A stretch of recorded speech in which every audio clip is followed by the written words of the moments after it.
Aspirants welcome to our YouTube channel Knowledge Hub. Knowledge Hub में आपका एक बार फिर से स्वागत है। स्टूडेंट्स, नॉलेज हब की इस क्लास में हम करेंगे हरियाणा सीईटी टेस्ट सीरीज़।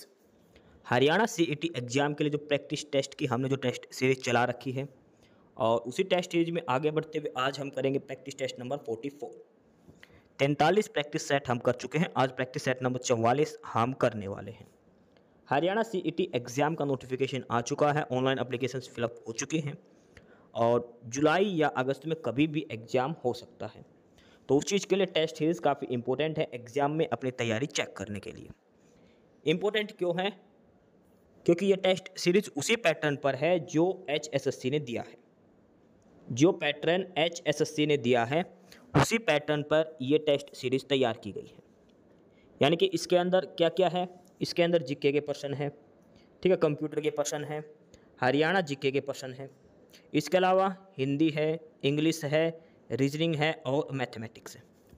ये सारे वही सब्जेक्ट हैं जो HSSC ने अपने नोटिफिकेशन में दिए हैं। यानी कि इन्हीं सभी टॉपिक से ही आपका पेपर आएगा। जो सारे सब्जेक्ट दे रखे ना, इन्हीं से आपका पेपर पूछा जाएगा सीटी का। उसी पैटर्न पर सेम सिलेबस के साथ हमने प्रैक्टिस सेट ये तैयार किया है, ताकि आपका सारा कुछ जो पढ़ा है आपने वो आपका रिवाइज हो जाए, आपकी अच्छे से तैयारी का आपको अंदाज़ा हो जाए। तो प्रैक्टिस सेट नंबर 44 हम ये शुरू करने वाले हैं। ये टेस्ट सीरीज जो है ये आर्यभट्ट एकेडमी द्वारा दी गई है, आर्यभट्ट एकेडमी की है, और नीचे उनके हेल्पलाइन नंबर है। कोर्स वगैरह की जानकारी के लिए आप यहाँ पे कांटेक्ट कर सकते हैं, ठीक है। तो प्रैक्टिस सेट नंबर 44 हम शुरू करने वाले हैं। और इस क्लास की अगर आपको PDF चाहिए, तो PDF के लिए डिस्क्रिप्शन बॉक्स में टेलीग्राम चैनल नॉलेज हब का लिंक दिया है, वहाँ से आप knowledge hub Telegram channel join कर लेना। और जो पहली बार क्लास देख रहा है वो यूट्यूब पर भी नॉलेज हब को सब्सक्राइब जरूर कर लेना, ताकि आपको सारी अपडेट्स मिलती रहे, सारी क्लासेस आपको मिलती रहे। तो प्रैक्टिस सेट नंबर 44 अब हम शुरू करने वाले हैं। सबसे पहले जीके से स्टार्ट करेंगे। जीके के प्रश्न हैं और उसके अलावा कुछ प्रश्न इसमें कंप्यूटर के भी हैं, उसके बाद हरियाणा जीके आएगी अलग से। तो स्टार्ट करते हैं प्रैक्टिस सेट नंबर 44 और पहला क्वेश्चन है जीके का। पहला प्रश्न दिया है, निम्नलिखित में से कौन सी संस्था विदेशी व्यापार से संबंधित थी? यानी कि फॉरेन ट्रेड, विदेशी व्यापार से संबंधित कौन सी संस्था थी? नगरम, मणिग्राम, नानादेशी या इनमें से कोई नहीं? देखो ये तीनों संस्थाएं हैं, नगरम, मणिग्राम, नानादेशी, ये जो तीनों नाम दिए गए हैं ये दिए हैं दक्षिण भारत के, ठीक है। तो जो विदेशी व्यापार की जो है ये होता था दक्षिण भारत के अंदर, ठीक है, दक्षिण भारत की संस्था है ये। और क्या बोलते थे उसको बोलते थे नानादेशिस। नानादेशिस उसको कहा जाता था। ऑप्शन बी हो जाएगा, नानादेशी जो फॉरेन ट्रेड के लिए जाने जाते हैं, ठीक है, ऑप्शन बी इसका उत्तर हो जाएगा। अगला है प्रश्न नंबर 2 और दूसरे प्रश्न में पूछा गया है 1733 में जिज मोहम्मद शाही पुस्तक जो नक्षत्रों से संबंधित, ज्ञान से संबंधित है, उसके लेखक कौन हैं? एक किताब लिखी गई थी 1733 में और उसका नाम है जिज मोहम्मद शाही, ठीक है, 1733 में लिखी गई थी और ये एस्ट्रोलॉजिकल नॉलेज से संबंधित है, यानी कि जो ग्रह नक्षत्र है उनसे ये संबंधित है। तो इसमें पूछा है कि उसके राइटर कौन है, किसने लिखी है ये? तो ये लिखी थी जयपुर के राजा सवाई जयसिंह ने। जयपुर के राजा सवाई जयसिंह ने ये किताब लिखी थी 1733 के अंदर, ठीक है, ये ध्यान रख लेना। अगला है प्रश्न नंबर 3, भारतीय राष्ट्रीय कांग्रेस के संस्थापक कौन थे? कांग्रेस की जो स्थापना हुई थी तो इसके संस्थापक कौन थे? सबसे पहली बात ध्यान दो, कांग्रेस की स्थापना कब हुई थी? वो हुई थी 28 दिसंबर 1885 को। भारतीय राष्ट्रीय कांग्रेस की स्थापना हुई थी 28 दिसंबर 1885 को। किसने करी थी? वो करी थी A.O. ह्यूम ने। A.O. ह्यूम ने करी थी, ठीक है। जब भारतीय राष्ट्रीय कांग्रेस की स्थापना हुई थी 1885 में, उस समय प्रेसिडेंट कौन बना था? सबसे पहले इसका प्रेसिडेंट कौन बना था? वो बना था व्योमेश चंद्र बनर्जी। व्योमेश चंद्र बनर्जी, WC बनर्जी, व्योमेश चंद्र बनर्जी, ये इसके पहले प्रेसिडेंट बने थे INC के। 28 दिसंबर 1885 को INC की स्थापना हुई थी, A.O. ह्यूम ने करी थी। WC बनर्जी इसके पहले प्रेसिडेंट बने थे। और इसमें कितने डेलीगेटों ने पार्टिसिपेट करा था? 72 ने। ठीक है, 72 डेलीगेट ने इसमें पार्टिसिपेट करा था। 1885 के अंदर ये बनाई गई थी। और इसका जो ए.ओ. ह्यूम फिर किस पोस्ट पर थे? एक प्रश्न पूछा गया था, ये कांग्रेस की स्थापना तो कर दी थी ए.ओ. ह्यूम ने, ये खुद किस पोस्ट पर थे? फिर प्रेसिडेंट तो थे नहीं, तो ये थे इसके जनरल सेक्रेटरी, जनरल सेक्रेटरी की पोस्ट पर थे ये ए.ओ. ह्यूम। ठीक है, ये ध्यान रख लेना। ऑप्शन बी उत्तर हो जाएगा। ए.ओ. ह्यूम ने कांग्रेस की स्थापना करी थी, 1885 की ये बात है। और व्योमेश चंद्र बनर्जी जो है वो इसके पहले प्रेसिडेंट बने थे। अगला है प्रश्न नंबर 4। प्रश्न नंबर 4 दिया है, निम्नलिखित में से कौन सा एक युग्म सही सुमिलित है? और ये जो क्वेश्चन है ये है पॉलिटी का।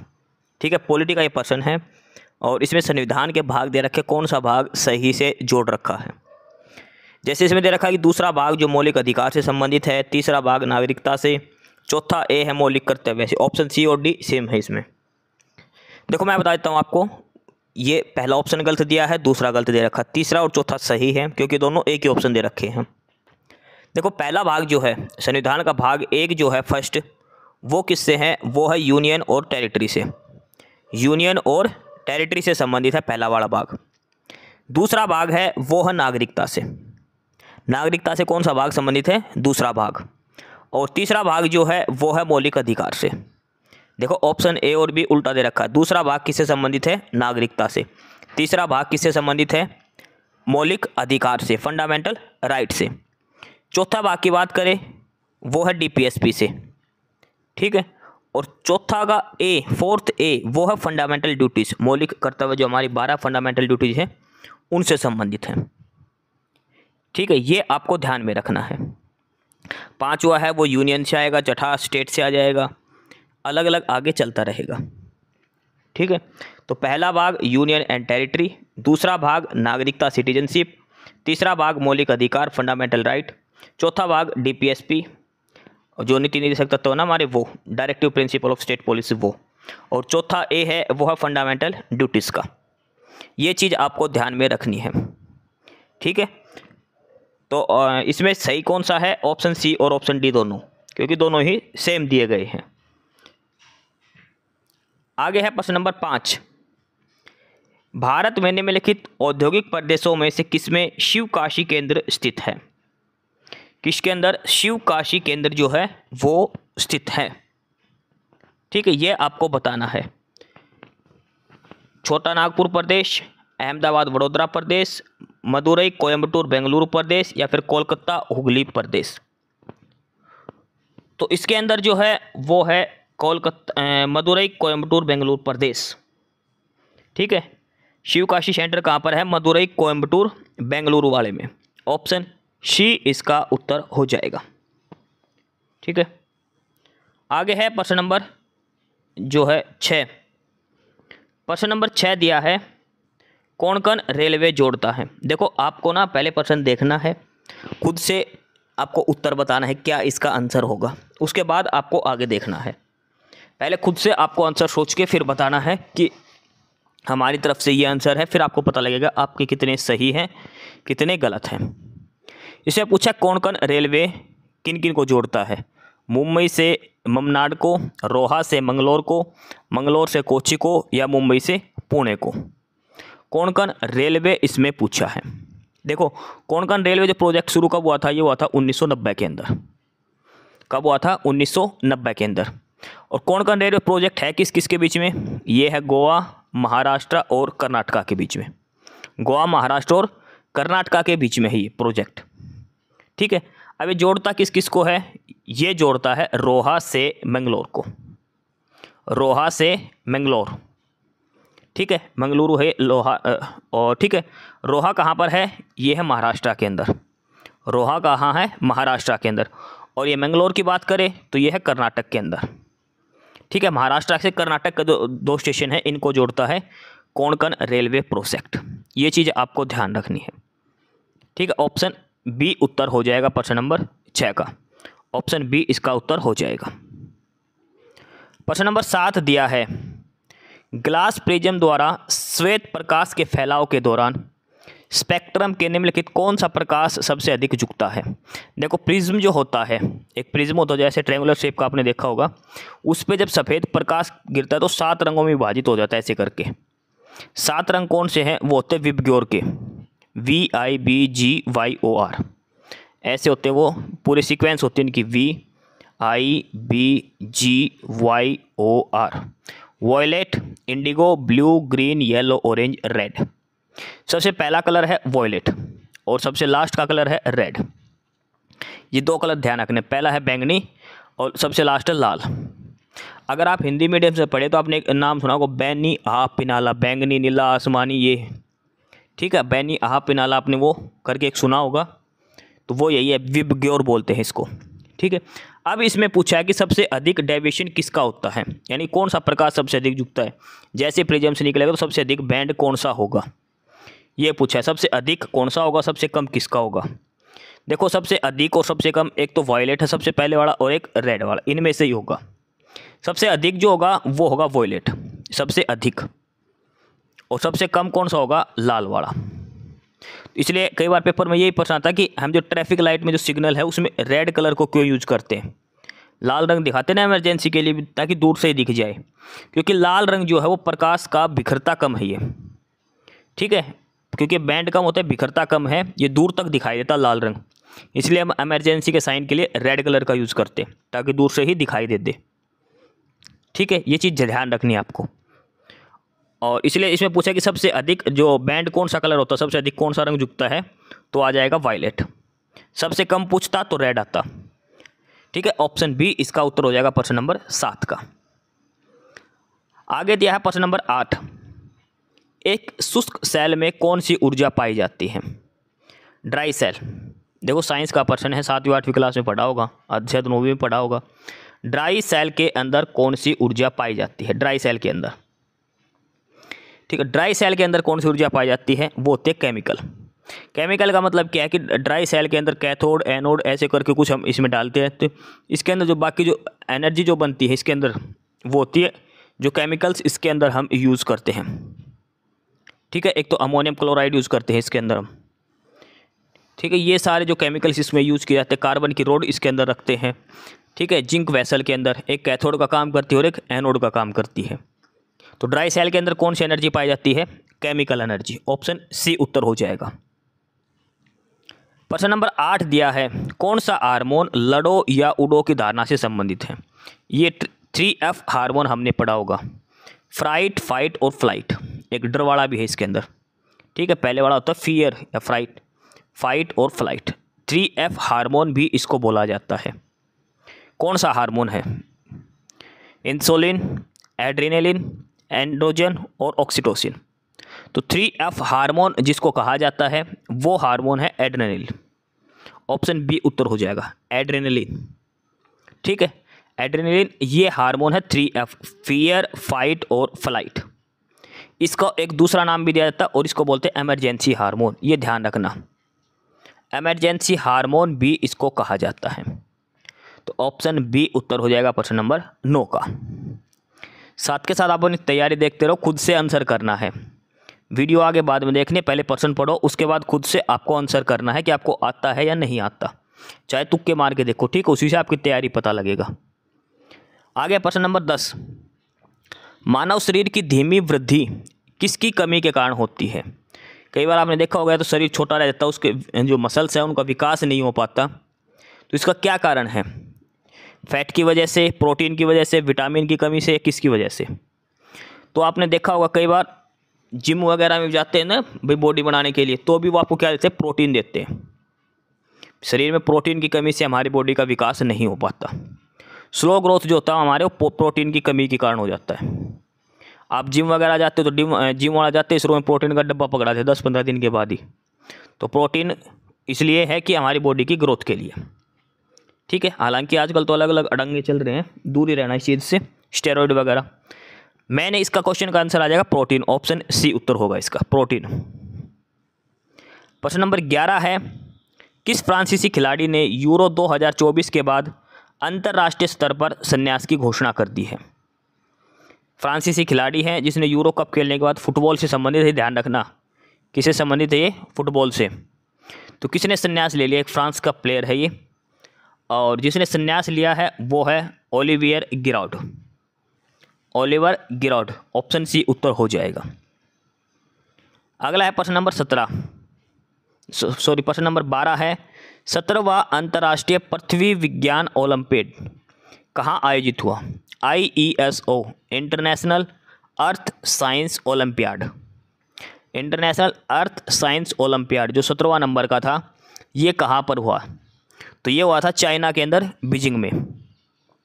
कहाँ आयोजित हुआ था ये? बीजिंग, चाइना के अंदर। कब की बात है ये? अगस्त 2024 में। अगस्त 2024 में ये हुआ था। ठीक है। अच्छा, ये शुरू कब से होने था? IESO, ये अब 17वां संस्करण था इसका। सबसे पहले कब शुरू हुआ था? ये 2003 से शुरू हुआ था। ठीक है। और भारत ने इसमें भाग कब से लेना शुरू किया? 2007 के अंदर। IESO, international earth science olympiad, Bharat ने इसमें 2007 से भाग लेना शुरू किया था, लेकिन शुरू कब हुआ था? 2003 से हुआ था। अब की बार 17वें नंबर का थे, कहाँ आयोजित हुआ था? बीजिंग के अंदर, चाइना की राजधानी है बीजिंग, वहाँ पर हुआ था ये। अगला है प्रश्न नंबर 13, कौन से गेट यूनिवर्सल गेट है? ये थोड़ा सा इलेक्ट्रॉनिक जो है, इलेक्ट्रॉनिक ट्रेड है इलेक्ट्रिकल का। ठीक है, आपने फिजिक्स में पढ़ा होगा ये इसमें से पूछा है कि कौन से गेट यूनिवर्सल गेट है। AND gate, NAND gate, NOR gate, ये सारे गेट हैं। तो जो यूनिवर्सल गेट है वो है नैंड और नोर गेट। ऑप्शन बी उत्तर हो जाएगा, नैंड गेट और नोर गेट। ठीक है, ऑप्शन बी उत्तर। खाली इसका नाम याद रखना, नैंड गेट और नोर गेट।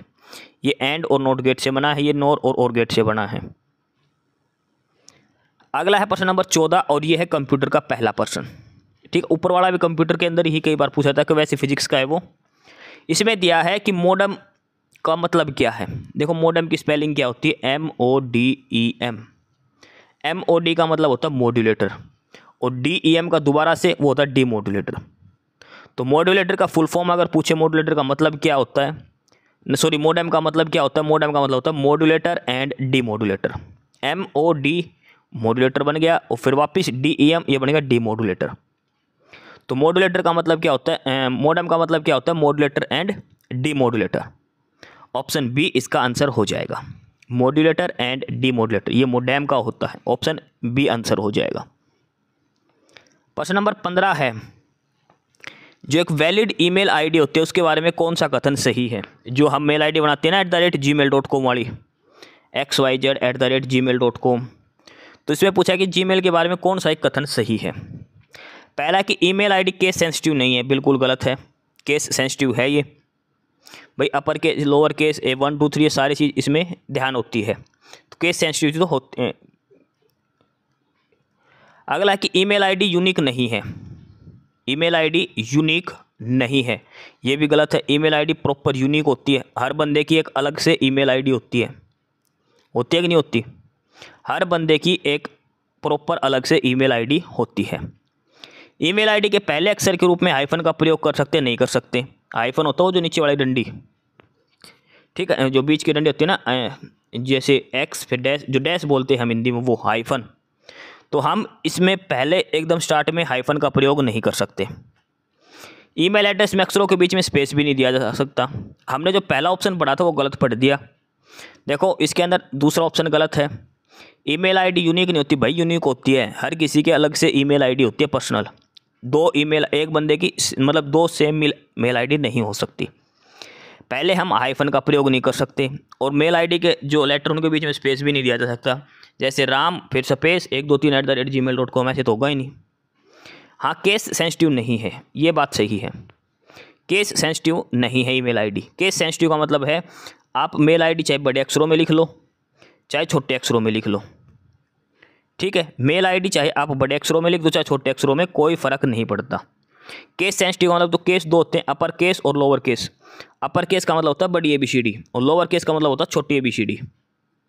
तो ये कहा है कि ईमेल एड्रेस आईडी जो केस सेंसिटिव नहीं है, आप मेल आईडी चाहे बड़े अक्षर में कर दो चाहे छोटे अक्षर में, कोई फर्क नहीं पड़ेगा। बड़ी ABCD में लिख दो चाहे छोटी ABCD में।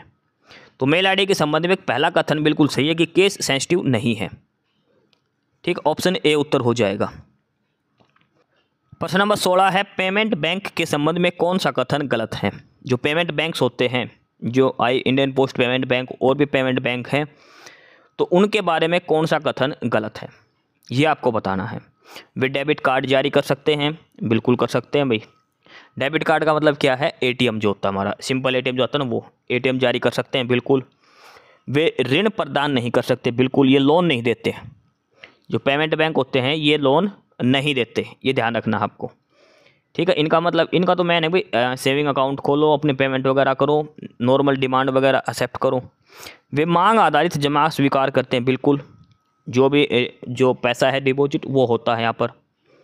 लेकिन ये क्रेडिट कार्ड जारी नहीं कर सकते। जो पेमेंट बैंक्स होते हैं वो क्रेडिट कार्ड जारी नहीं कर सकते।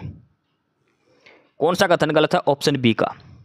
ये प्रश्न एक बार एसएससी में भी पूछा गया था, पेमेंट्स बैंक के बारे में। एक बार ये प्रश्न रेलवे में भी सेम टू सेम प्रश्न पूछा गया है, 2 बार ये।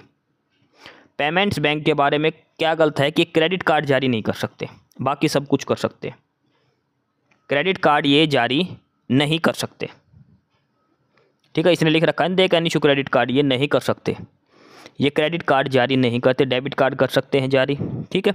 डेबिट कार्ड हमारा एटीएम होता है, जो सिंपल एटीएम वो। अगला है प्रश्न नंबर 17। प्रश्न नंबर 17 दिया है, इंद्रधनुष 2.0 किससे संबंधित है। देखो, इंद्रधनुष एक तो प्रोग्राम था वैक्सीनेशन का, इंद्रधनुष एक तो था वैक्सीनेशन के लिए, जो वैक्सीन लगाई जाती थी बच्चों को, उससे संबंधित है इंद्रधनुष। और एक ये है बैंकिंग से भी संबंधित इंद्रधनुष। इंद्रधनुष 2 है, एक इंद्रधनुष प्रोग्राम है वैक्सीनेशन से संबंधित, ये ध्यान रखना आपको। दूसरा है बैंकिंग से संबंधित। इंद्रधनुष 2.0 किससे संबंधित है, recapitalisation of public sector bank, rural infrastructure development यानी कि ग्रामीण बुनियादी ढांचों का विकास, recapitalisation of private sector bank. देखो, पहले वाले में पब्लिक सेक्टर बैंक है, दूसरे में प्राइवेट सेक्टर बैंक है, ध्यान रखना इसमें। चौथा ऑप्शन है recapitalisation of export import bank, जो एग्जिम बैंक बोलते हैं उनका। तो इंद्रधनुष जो 2.0 है ये है रिकैपिटलाइजेशन, और किसका, ये है पब्लिक सेक्टर बैंक्स का। जो सार्वजनिक क्षेत्र के जो बैंक हैं उनका पुनः पूंजीकरण, ये था इंद्रधनुष 2.0 से संबंधित, ठीक है। ये आपको ध्यान रखना है, ऑप्शन ए उत्तर हो जाएगा। इंद्रधनुष 2.0 किससे संबंधित था, सार्वजनिक क्षेत्र के जो बैंक है, जो पब्लिक सेक्टर के बैंक है, उनका पुनः पूंजीकरण, ऑप्शन ए उत्तर हो जाएगा प्रश्न नंबर 17 का। प्रश्न नंबर 18 है, पोर्ट ब्लेयर बंदरगाह कहाँ पर है। पोर्ट ब्लेयर, आपको ध्यान रखना, पोर्ट ब्लेयर किस केंद्र शासित प्रदेश की राजधानी है, वो है अंडमान निकोबार। तो पोर्ट ब्लेयर जो पोर्ट होगा, बंदरगाह होगा, कहाँ पर होगा, अंडमान निकोबार के अंदर, ऑप्शन बी उत्तर हो जाएगा प्रश्न नंबर 18 का। ये 18 प्रश्न कर लिए, इसमें जीके और कंप्यूटर के हमने देख लिए। अब हम पढ़ेंगे आगे हरियाणा जीके की। अब 22 प्रश्न पूछे जाएंगे हरियाणा जीके के। क्लास की पीडीएफ के लिए आपको डिस्क्रिप्शन बॉक्स में लिंक प्रोवाइड करवाया जाएगा टेलीग्राम चैनल नॉलेज हब का। आपको knowledge hub Telegram channel join कर लेना है।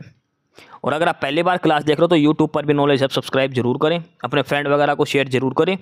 सीईटी का एग्ज़ाम कभी भी हो सकता है, जुलाई में, अगस्त में, तो अपने प्रैक्टिस सेट पे खूब ध्यान दो। डेली का कम से कम 1 से 2 प्रैक्टिस सेट जरूर करने हैं।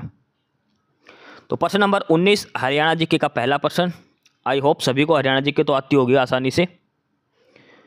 इसमें दिया कि हरियाणा की सबसे ऊंची चोटी कौन सी है। हरियाणा की सबसे ऊंची चोटी कौन सी है, करो, दमोह, किरधर या इनमें से कोई नहीं। हरियाणा की सबसे ऊंची चोटी वो है मोरनी की पहाड़ियों की। मोरनी की पहाड़ी कहाँ पर है, ये पंचकुला के अंदर है।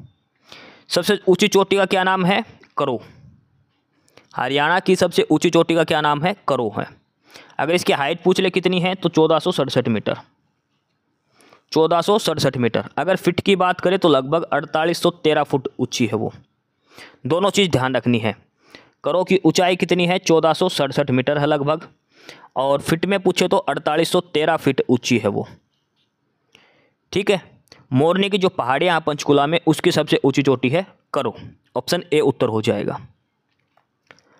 प्रश्न नंबर 20 दिया है, हाकरा संस्कृति का साक्ष्य किस नदी के तट पर मिलता है। हाकरा संस्कृति का साक्ष्य घग्गर, यमुना या गंगा। आपने बार बार सुना होगा घग्गर आकरा, घग्गर आकरा। तो हाकरा जो कल्चर वो कहाँ मिलते हैं, घग्गर नदी पर, घग्गर और हाकरा नदी, ठीक है। घग्गर हाकरा आपने सुना होगा। अच्छा, एक चीज़ है, हाकरा सभ्यता के मृद भांड कहाँ मिले हैं।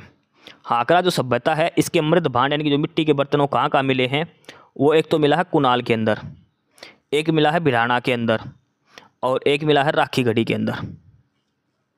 ठीक है, तीनों नाम ध्यान रखने हैं। आगरा सभ्यता के अवशेष मिले यहाँ पे, मर्दभांड मिले कुनाल, भिराना और राखी गढ़ी में। किस नदी से संबंधित है? घग्गर नदी के किनारे है।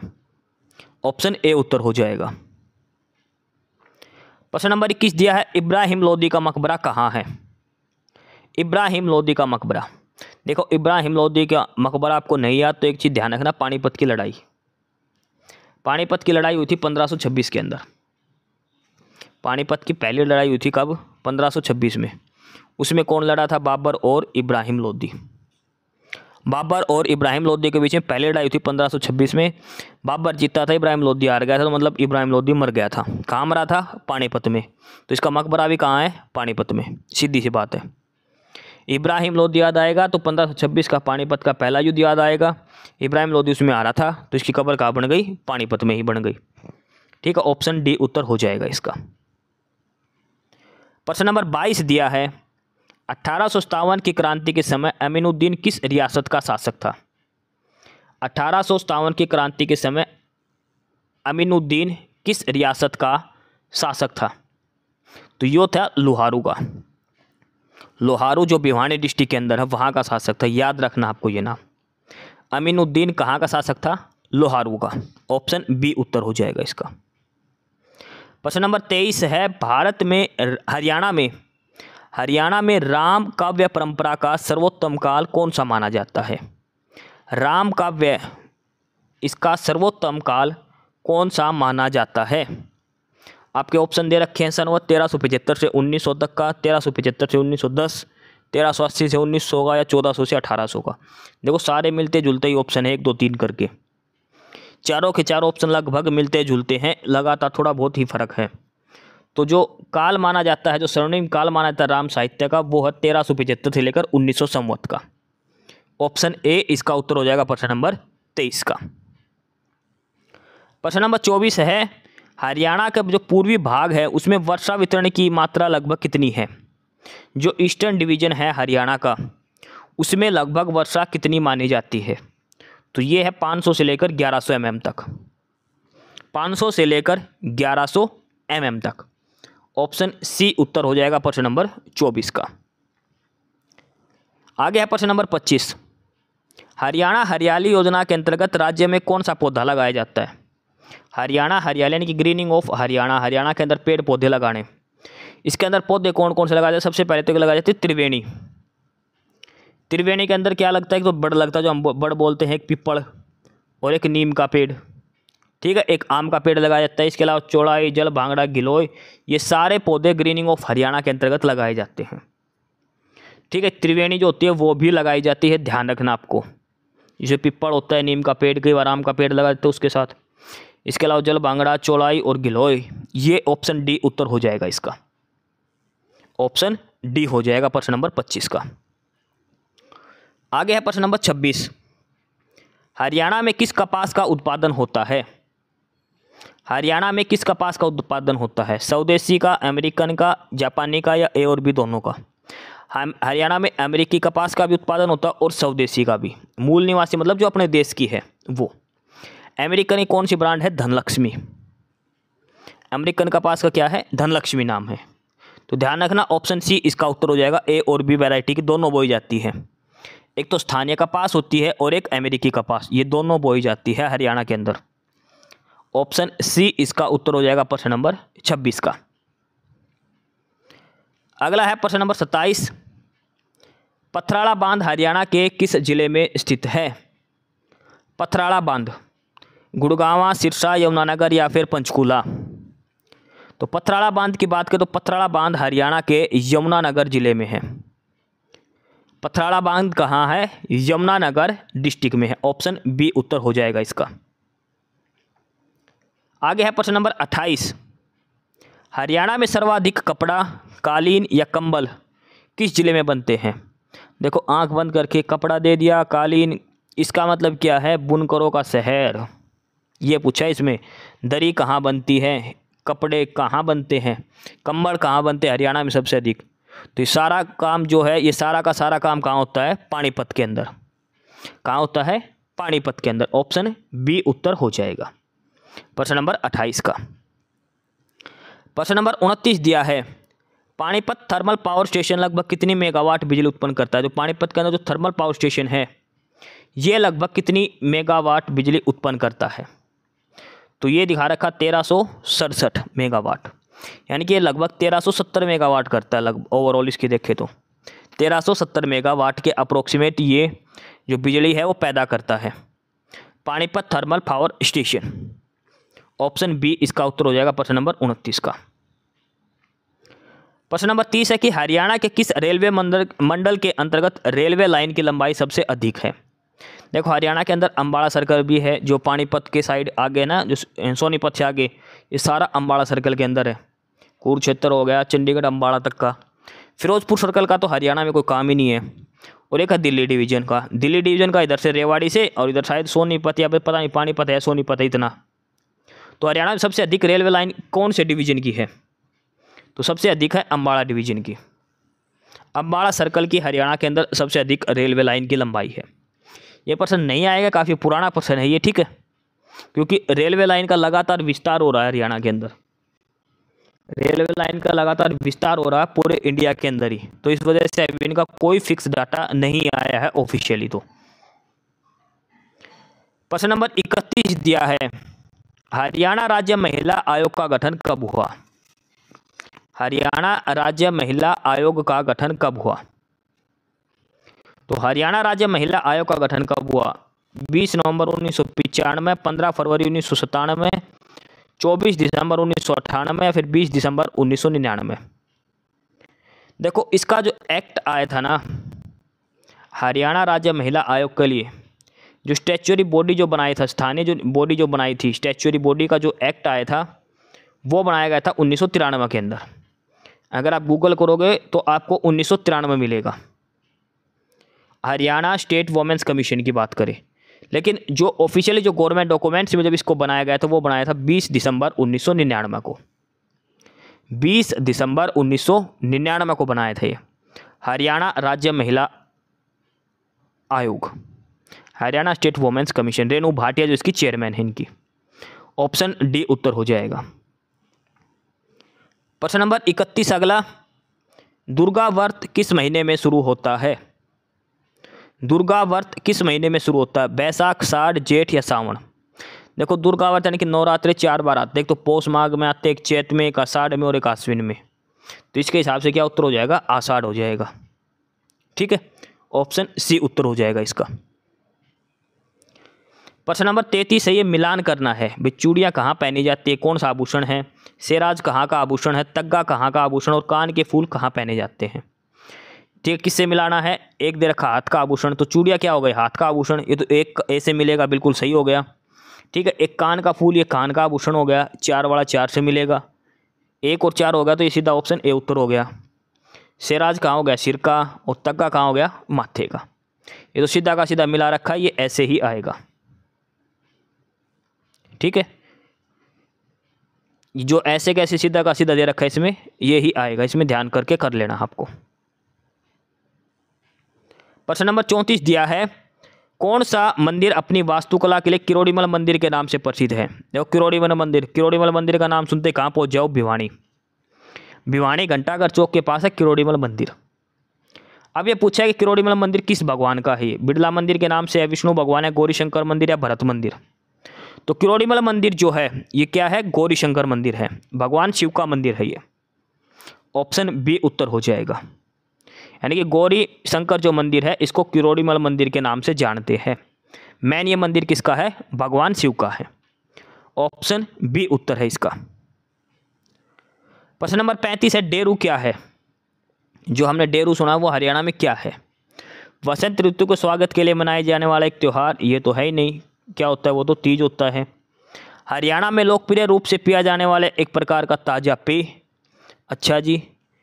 और उसके अलावा ऑप्शन सी है, लकड़ी की खोल से बना एक संगीत वाद्य यंत्र है, इनमें से कोई नहीं। तो डेरू क्या है? एक बजाने का यंत्र है।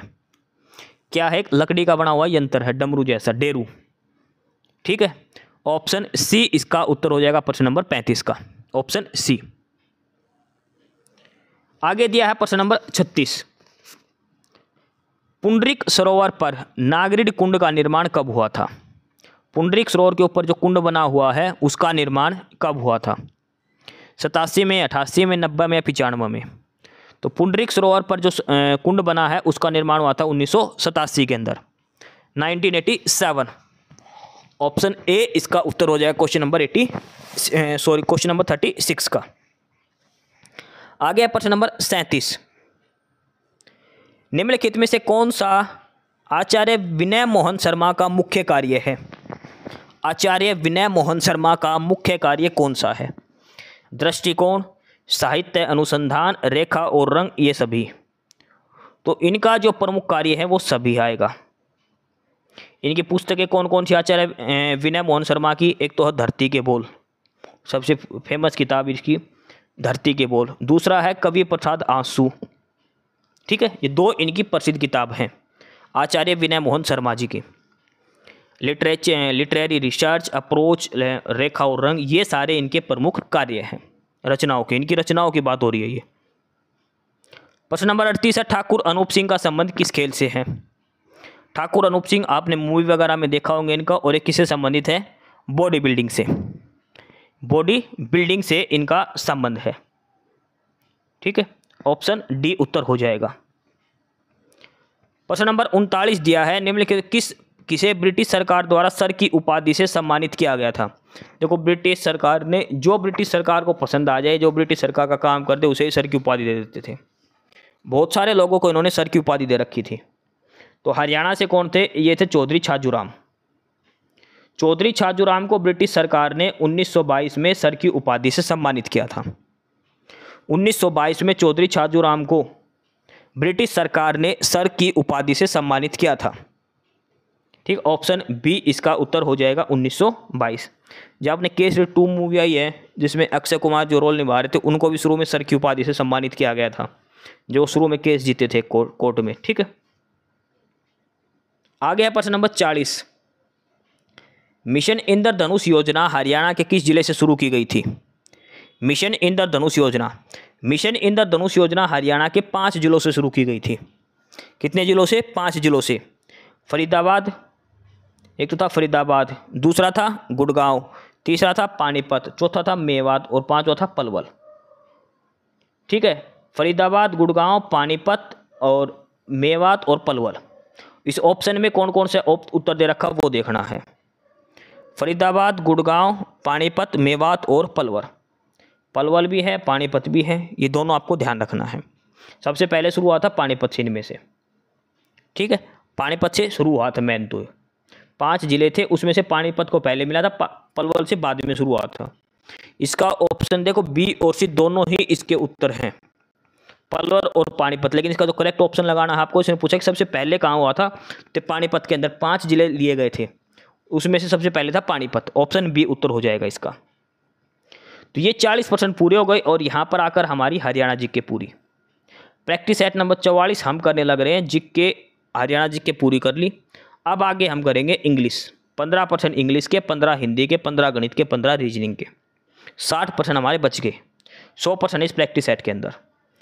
क्लास की PDF के लिए डिस्क्रिप्शन बॉक्स में टेलीग्राम चैनल नॉलेज हब का लिंक है, आपको नॉलेज हब चैनल ज्वाइन कर। क्वेश्चन नंबर 41 इंग्लिश का पहला प्रश्न है, क्वेश्चन नंबर 41 41 से, और इसमें है फिल इन द ब्लैंक, खालिस्तान आपको भरना है। सेंटेंस दिया है, the diamond necklace is too blank for me. जो हीरे का जो हार वो मेरे लिए क्या है? भाई हीरे का हार मेरे लिए क्या है? मेरे हिसाब से तो बहुत महंगा है, मेरा ब्योत नहीं इसको खरीदने का। इसका मतलब क्या आएगा? लस्सीचेस, ये भी नहीं आएगा। इनसफिशिएंट, ऑस्ट्री, इसका मतलब क्या आएगा? एक्स्ट्रावेजेंट। एक्स्ट्रावेजेंट का मतलब क्या है? खर्चीला। क्या आएगा? खर्चीला। The diamond necklace is too extravagant for me. Option C इसका आंसर हो जाएगा। क्वेश्चन नंबर 42 दिया है, ये भी फिल इन द ब्लैंक है। इट इज़ क्वाइट टफ, ये थोड़ा सा मुश्किल है। To blank which candidate will win the presidential election. मतलब ये प्रेडिक्ट करना, ये अनुमान लगाना काफ़ी कठिन है कि कौन सा राष्ट्रपति चुनाव जीतेगा। इसका कहने का भाव यही है। भाई हम जैसे कोई भी गांव में इलेक्शन होते हैं या शहर में कोई भी इलेक्शन होते हैं, एमएलए एमपी कोई भी जिस प्रकार के इलेक्शन, तो हम कहते हैं ना भाई टक्कर काफ़ी थी, मुश्किल है, अंदाज़ा लगाना काफ़ी कठिन होगा कि इसमें कौन जीतेगा। इसका मतलब क्या है कि प्रेडिक्ट करना, अनुमान लगाना या फिर अंदाज़ा लगाना। ठीक है, और ये इसमें ऑप्शन दिया है ऑप्शन सी प्रेडिक्ट। प्रेडिक्ट का मतलब क्या होता है? अनुमान लगाना। ऑप्शन सी उत्तर हो जाएगा। क्वेश्चन नंबर 43 है और इसमें आपको इडियम बताना है। ये है bast my chops. Bast my chops का मतलब क्या है? टू एग्जर्ट, किसी को चिढ़ाना, किसी चीज़ में एनर्जी वेस्ट करना। ठीक है, यानी कि किसी का चिढ़ाना, किसी का मजाक उड़ाना, किसी की आलोचना करना, ये होता है। मतलब क्या है कि खुद का एनर्जी वेस्ट करना, ये है किसी दूसरे के काम के लिए। ये दिया है ऑप्शन सी के अंदर, to exert a significant amount of energy. Bust my chops का मतलब ही होता है एग्जर्ट करना, ये ध्यान रखना इंग्लिश में। ऑप्शन सी इसका उत्तर हो जाएगा 43 का। क्वेश्चन नंबर 44 दिया है और इसमें भी आपको इडियम बताना है। He is facing the consequences of his corrupt practices. इसके अंदर क्या है जो इडियम लगा है? और ये है facing the consequences of his corrupt practices. इसका मतलब क्या है कि उसने जो गलत काम करे थे उनके परिणाम भुगत रहा है। जैसी करनी वैसी भरनी का ये मतलब है, मतलब उसने जो गलत काम करे थे उसके परिणामों वो भुगत रहा है। तो कौन सा इडियम होता है? ये होता है facing the music. Facing the music का मतलब है परिस्थिति का सामना करना, अपने कार्यों के अप्रिय परिणामों का सामना करना, जैसे तुमने किया था उनका अब सामना करना। जो इसने जो मीनिंग बता रखा है ना, facing the consequences of the corrupt practices, मतलब उसने जो काम करे थे उनका सामना करना, फेसिंग द म्यूजिक।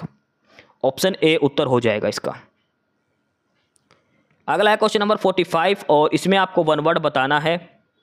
सेंटेंस दिया है, an animal that lives by killing and eating other animal. ऐसा जानवर जो दूसरे जानवर को मारकर उसको खा के अपना जीवन यापन करता है, यानी कि परभक्षी हो गया, दूसरे पर निर्भर रहने वाला।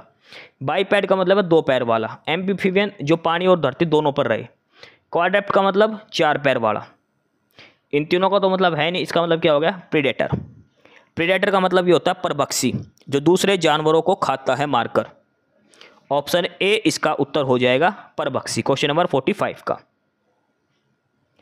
46 है, इसमें भी आपको वन वर्ड बताना है और सेंटेंस है, a collection of drawing documents etcetera that represent a person specially an artist work.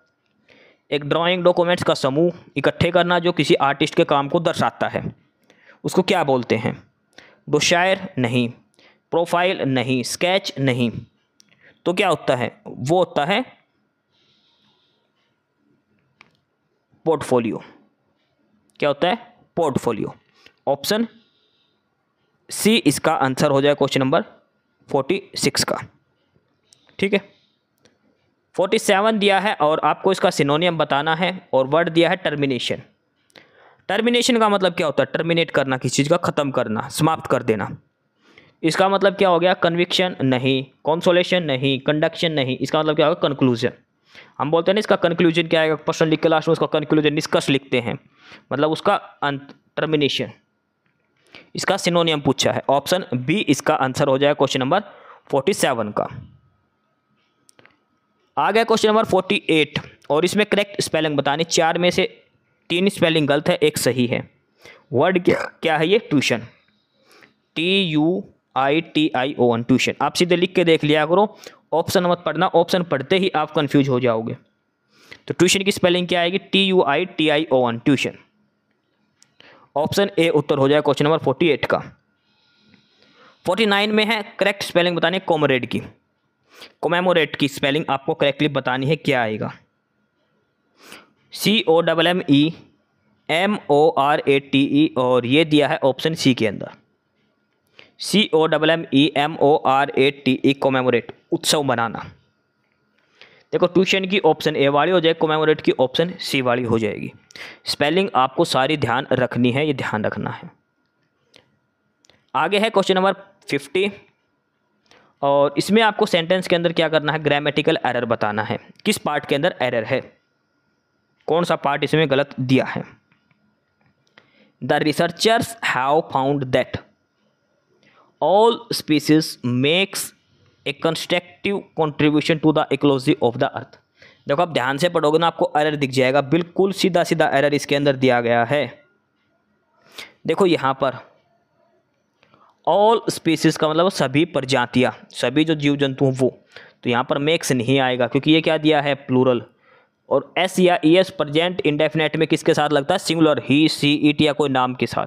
तो ये तो प्लूरल दिया है, तो यहाँ पे मेक्स की जगह क्या आएगा, मेक आएगा। ठीक है, मेक्स की जगह क्या आएगा, मेक आएगा, एस या ई एस नहीं आएगा। और ये दिया किसके अंदर है, ये ऑप्शन बी के अंदर दिया है मेक्स वाला।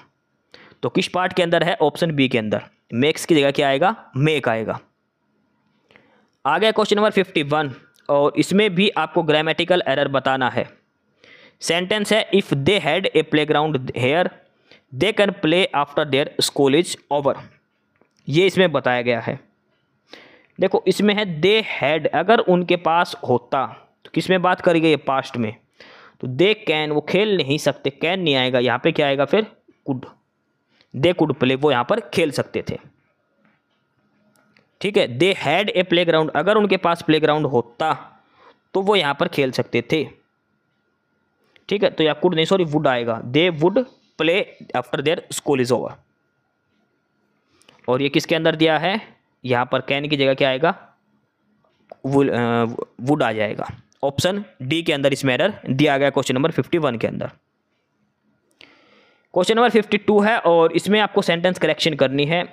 ठीक है, सब्स्टिट्यूशन का, और ये है डू नॉट वरी, कहाँ पर है ये ऑप्शन, ये बताना ये सही दिया है या इसकी जगह इनमें से कोई ऑप्शन आएगा, ए बी सी कोई ऑप्शन आएगा। अगर ये सही दिया तो ऑप्शन डी उत्तर हो जाएगा। सेंटेंस पढ़ते हैं पहले, if you are not able to go out didn't worry. इससे पूछा डिडंट सही है या इसकी जगह कुछ और आएगा।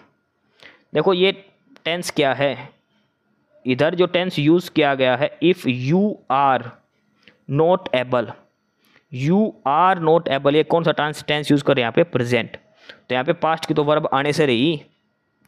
डिड नॉट वरी क्या मतलब है, पास्ट का आएगा। डिड नॉट वरी की जगह अब क्या आएगा फिर यहाँ पर, डू नॉट वरी, क्या आएगा, डोंट वरी।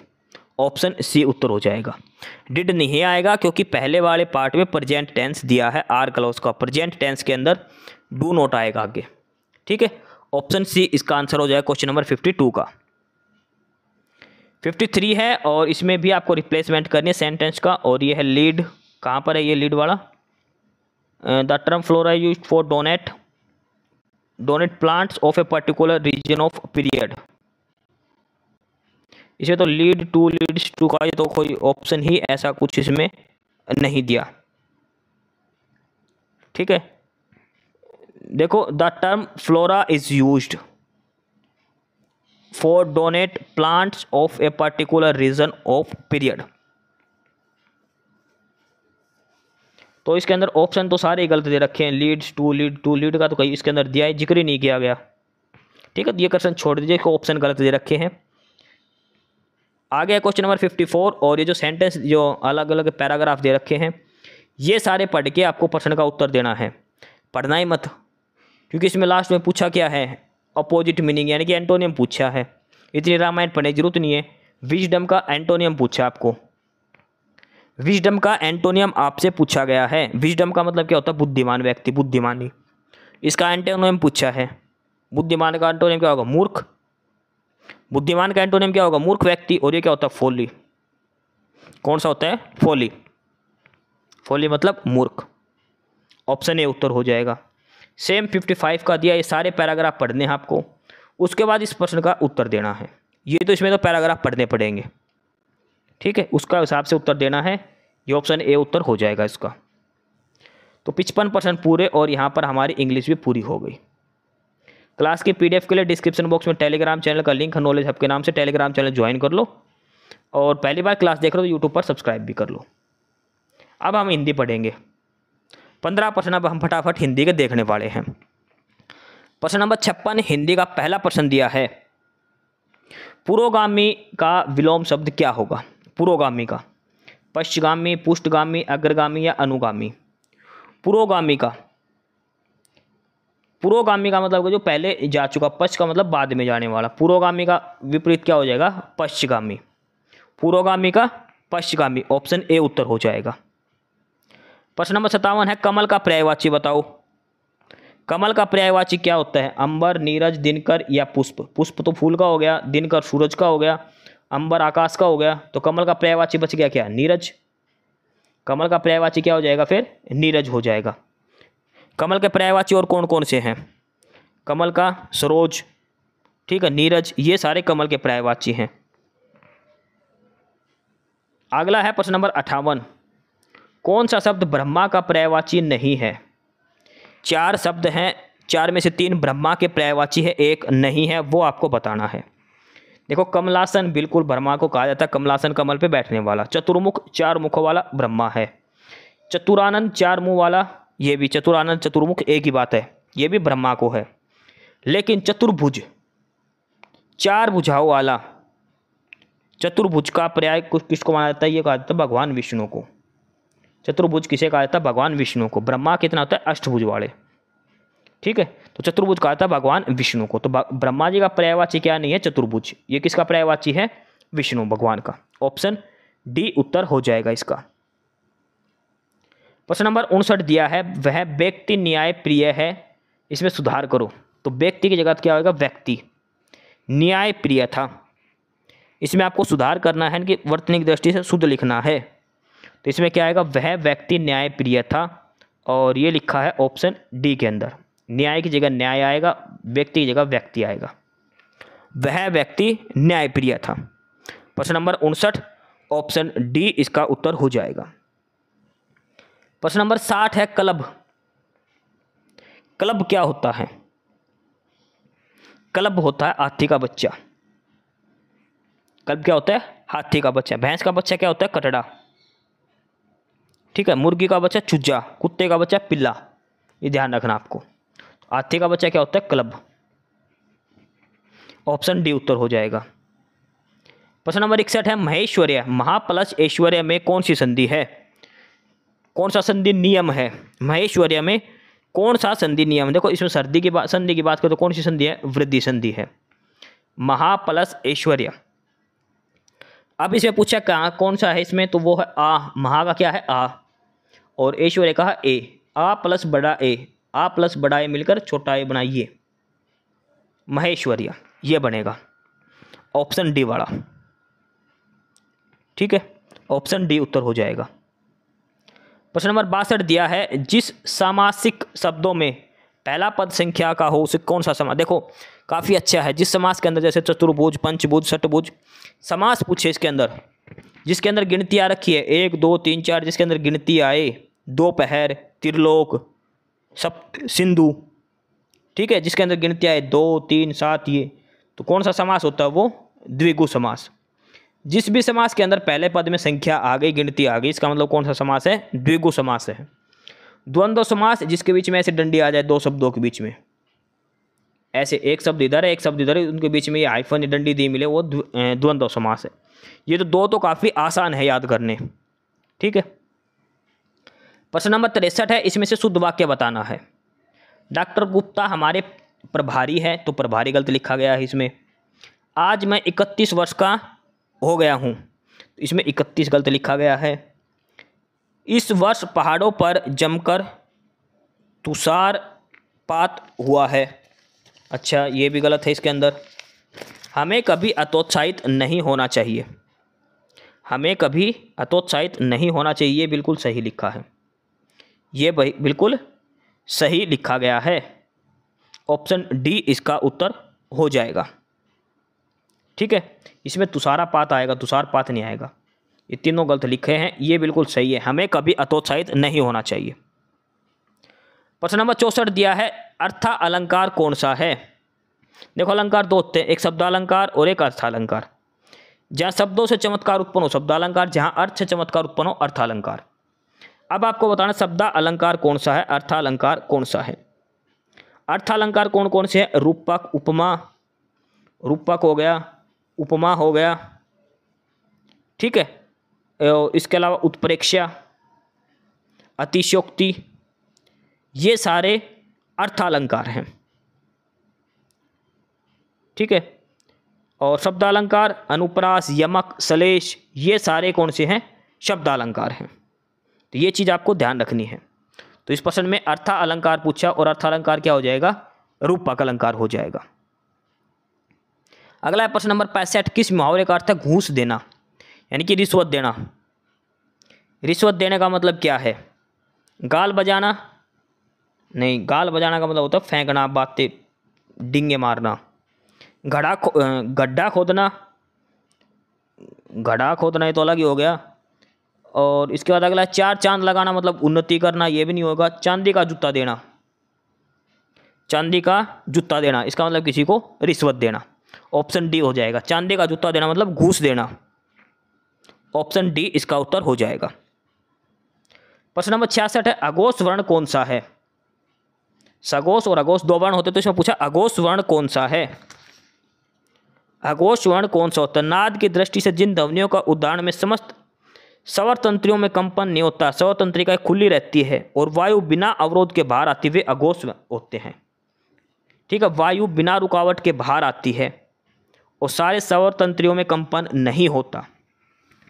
ए जय है, लेकिन स को आसानी से बोल सकते हैं, तो स क्या हो गया, अघोष वर्ण। ए जय है ये बोलेंगे तो जोर पड़ता है, ठीक है, और स जो है इसको आसानी बोलते हैं स, खत्म बात। अगला है प्रश्न नंबर 67, इसमें से पूछा है कि शुद्ध वर्तनी कौन सी है। पृथ्वी कैसे लिखा जाएगा, तो पृथ्वी लिखा जाता है ऐसे, ऑप्शन बी वाला पृथ्वी, पै के नीचे री ऋषि वाला पृथ्वी, पृथ्वी। अगला है प्रश्न नंबर 68, एक तद्भव शब्द बताना है आपको, इनमें से एक तद्भव शब्द कौन सा है। पंजर, पंडित, पंचारी और पंजीरी, तद्भव शब्द आपको बताना है। तो तद्भव शब्द है इसमें पंजीरी, क्या आएगा, पंजीरी। बाकी ये तीनों कैसे शब्द हैं, तत्सम है, ये तीनों तत्सम है और पंजीरी क्या है, एक तद्भव शब्द है। प्रश्न नंबर 69, कान फूकना मुहावरे का क्या अर्थ है। कान फूकना, कान फूकना यानी उसको कान में फूक दी, इसका मतलब क्या है कि चुगली करना, कोई बात किसी कान में फूकना मतलब चुगली करना, ऑप्शन बी उत्तर हो जाएगा। प्रश्न नंबर शब्द है दोनों, शब्द किस प्रकार का संख्यावाचक विशेषण है। एक विशेषण है संख्यावाचक, उसमें भी लिख रखा कौन सा है, संख्यावाचक में भी दोनों, दोनों एक शब्द है, दोनों मतलब तुम दोनों, हम दोनों, वो दोनों, दोनों कौन सा है, समुदाय बोधक, आवर्ती बोधक, क्रम बोधक या पुनरुक्ति बोधक। तो दोनों किसको दर्शा रहा है, एक समुदाय को दर्शा रहा है, एक समूह को दर्शाता है, दो व्यक्तियों के समूह। तो कौन सा संख्यावाचक विशेषण है ये, समुदाय बोधक संख्यावाचक विशेषण, समुदाय बोधक संख्यावाचक विशेषण हो जाएगा, ऑप्शन ए इसका उत्तर हो जाएगा प्रश्न नंबर 70 का। और 70 नंबर हमारी हिंदी पूरी। अब हम पढ़ेंगे 15 सवाल गणित के, 15 रीजनिंग के। पीडीएफ के लिए डिस्क्रिप्शन बॉक्स में टेलीग्राम चैनल का लिंक है नॉलेज हब के नाम से, नॉलेज हब टेलीग्राम चैनल आप ज्वाइन कर लेना। यूट्यूब पर पहली बार क्लास देख रहे हो तो नॉलेज हब को सब्सक्राइब जरूर कर लेना, ठीक है। प्रश्न नंबर 71 से अब हम गणित शुरू कर रहे हैं। गणित का प्रश्न नंबर 71 है कि सवाल नंबर 71 जो दिया है गणित का पहला सवाल, इसमें पूछा है 1/5 जमा 2√3 में हर का परिमेयकरण करो। 1/5 जमा 2√3, हर का परिमेयकरण का क्या मतलब है, जो नीचे हर दे रखा है ना, अगर ये दे रखा a + b तो ऊपर a - b से गुणा कर दो, a - b से भाग कर दो, ठीक है। जो निशान याद दिया उससे उल्टा निशान लगा के ऊपर नीचे गुणा भाग करते हैं। तो इसको 5 - 2√3 से गुणा कर दिया और इसके नीचे भी आएगा 5 - 2√3, हर का परिमेयकरण कर दिया। अब देखो ये a है ये b है, तो सेम यही है a और b, a का मतलब 5, b का मतलब 2√3, तो ये हो गया a + b, ये हो गया a - b। तो a + b a - b का फार्मूला क्या होता है, a² - b² होता है ना। अब हमें वही फार्मूला इसके अंदर लगाना है, ठीक है। तो ये था 5 + 2√3 और 5 - 2√3 का मतलब क्या होगा, देखो ऊपर 5 - 2√3 रहेगा, नीचे वाला सोल्व करना बस।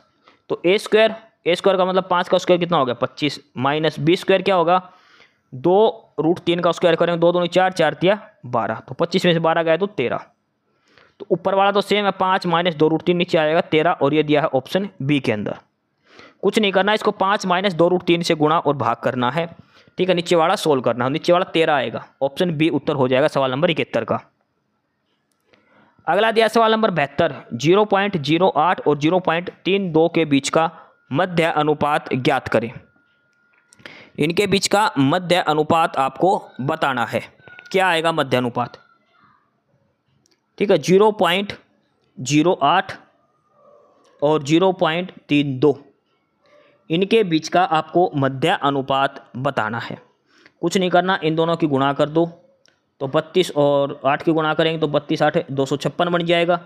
ठीक है, और उसके बाद 1 2 3 4 4 अंक के बाद यानी कि 0.025 है, और इसका अंडरूट ले दो। भाई मध्यानुपात कैसे निकालते? जैसे ए, एक्स और बी, ये तीन संख्याएं हैं, मध्यानुपात क्या होगा? एक्स। एक्स क्या आएगा? Underroot A B. तो हमें मध्यानुपात एक्स ही निकालना, तो इन दोनों की गुणा करके इनका अंडरूट कर दो, और 0.0256 और एक इसका स्क्वायर रूट खोलें तो क्या आएगा? 0.16। ऑप्शन डी इसका उत्तर हो जाएगा। ठीक है, सवाल नंबर 73 दिया है, कौन सी संख्या सही है? दी गई संख्याओं में से कौन सा सही है? Which of the following is correct of the given numbers? 12/43 दे रखा है, 32/67 दे रखा है, 45/81, 22/55। देखो 32/67 का मतलब क्या हो जाएगा? 0.47। क्या हो जाएगा? 0.47। और 45/81 की बात करें तो ये हो जाएगा 0.55।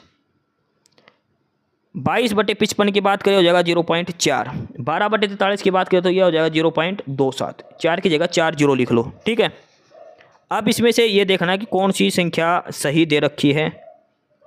इसमें ये गलत है, इसमें ये भिन्न बतानी थी। भाई ये 4 संख्या दे रखी है, इसमें बताना कि कौन सा भिन्न का सही क्रम, बड़ी कौन सी छोटी कौन सी है।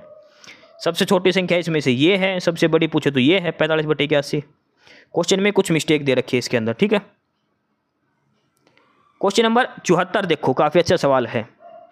4 अंकों की छोटी से छोटी संख्या x, 4 अंकों की सबसे छोटी संख्या कोई, अगर नॉर्मल अगर हम 4 अंकों की कोई भी छोटी से छोटी संख्या ले तो 4 अंकों की सबसे छोटी संख्या कितनी होती है? 1000। भाई 4 अंक हो गए, 1 2 3 4, सबसे छोटी 1000 ही है, हो गई है। तो इसके बाद इसने क्या कहा है कि जब इसे 5 6 और 7 से हम भाग करेंगे तो 2 3 और 4 शेष बचना चाहिए।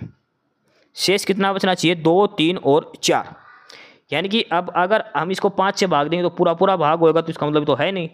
अब ये 1000 से फालतू ही आएगा, 1000 से कम तो 3 अंकों की हो जाएगी, या तो 1001 या फिर लास्ट है 4 नुक्के, इन्हीं के बीच में कोई संख्या मिलेगी।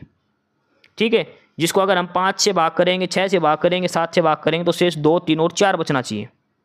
तो सबसे पहले इनका एलसीएम ले लो, 5 6 और 7 का।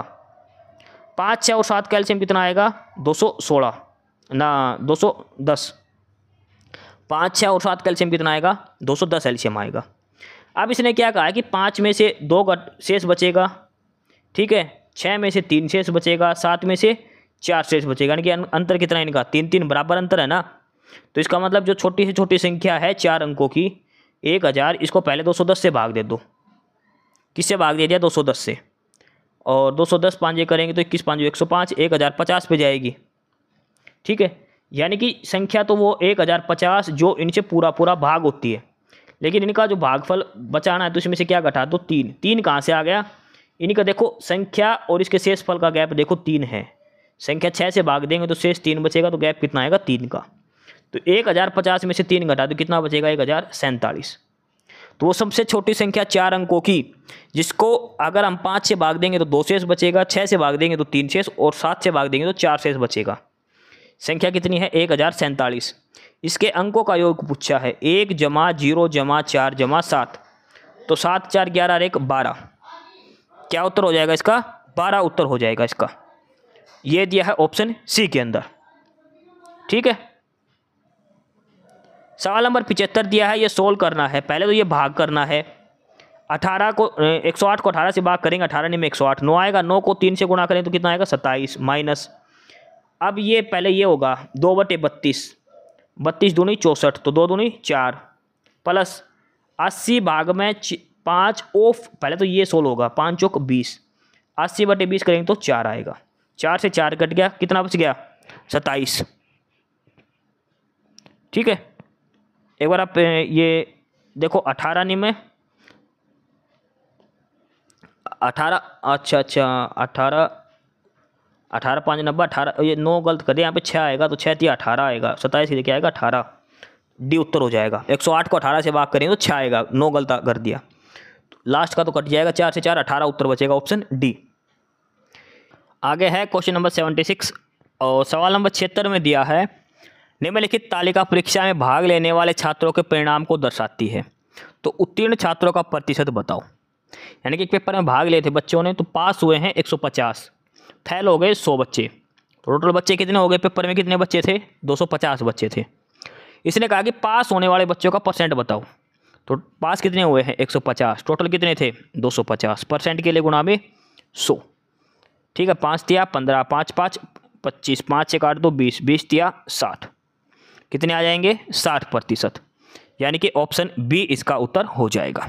ठीक है, 150 बटे में 250 और प्रतिशत के नाम का गुणा में 100। अगला सवाल नंबर 77, 4 क्रमागत सम संख्याओं का औसत 27 है, तो सबसे छोटी। देखो एक चीज़ ध्यान रखना, अगर क्रमागत विषम संख्याएं दे रखी हैं, भाई 5 संख्या दे दी, 7 दे दी, 3 दे दी, लगातार मतलब नंबर ऑफ टाइम्स ओड है, भाई कितनी कैसी भी संख्या है, अगर ये विषम बार है, 5 बार हो गई, 7 बार, 9 बार, तो जो सबसे बीच की संख्या है वो इनका औसत बनेगा।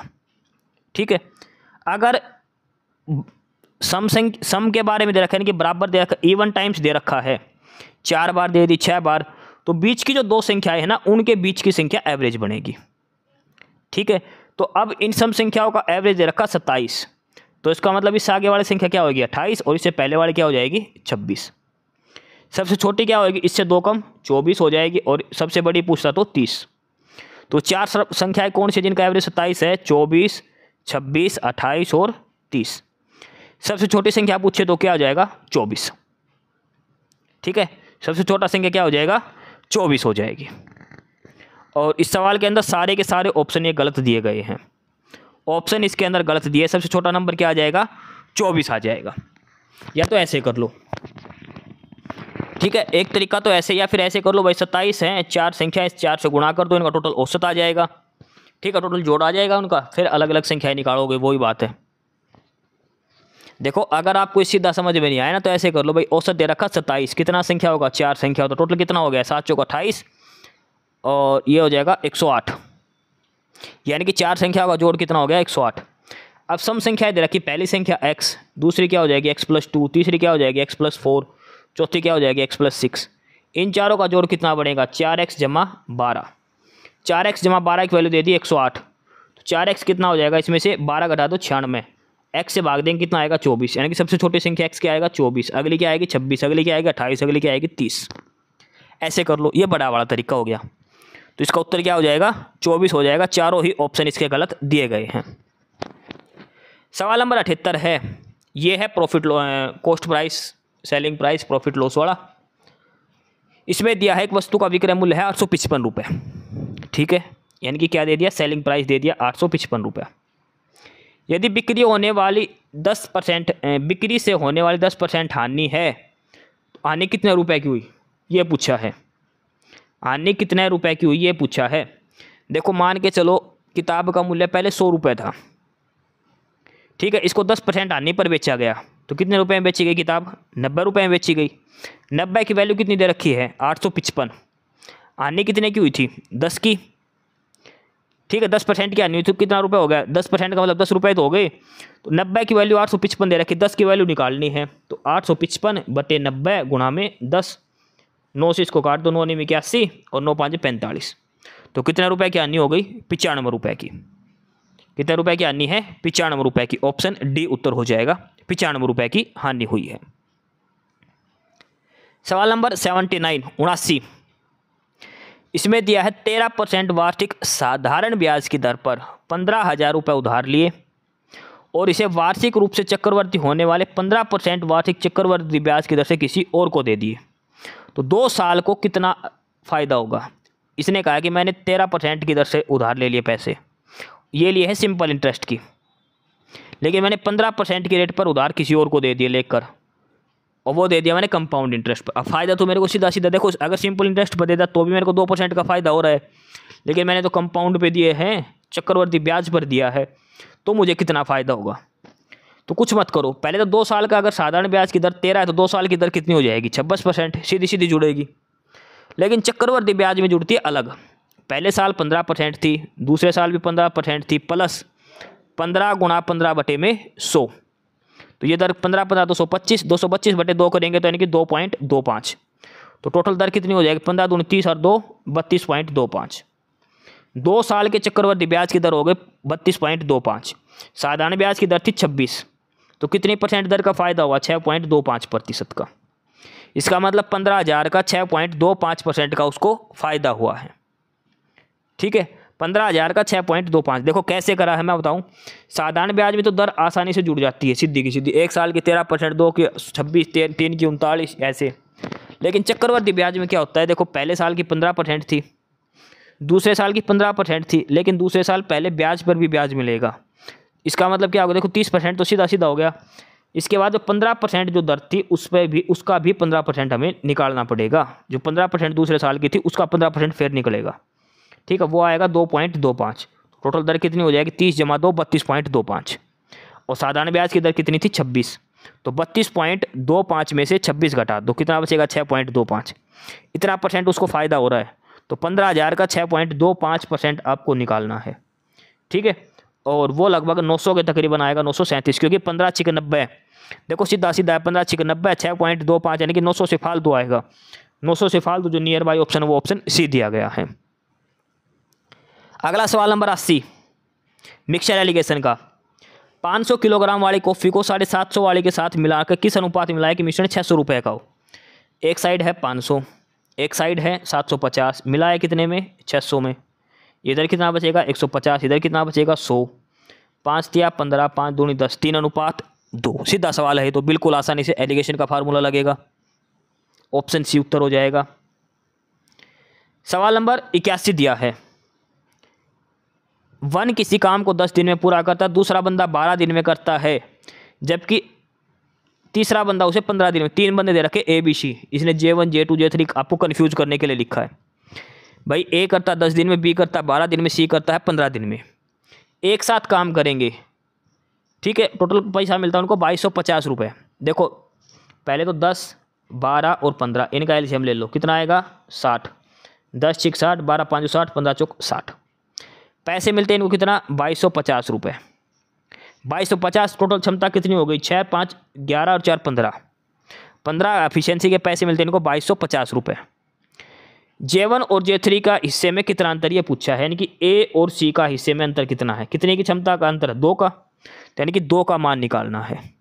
तो 15 15 225, तो 15 दूनी 30, 300 रुपये का अंतर आ जाएगा।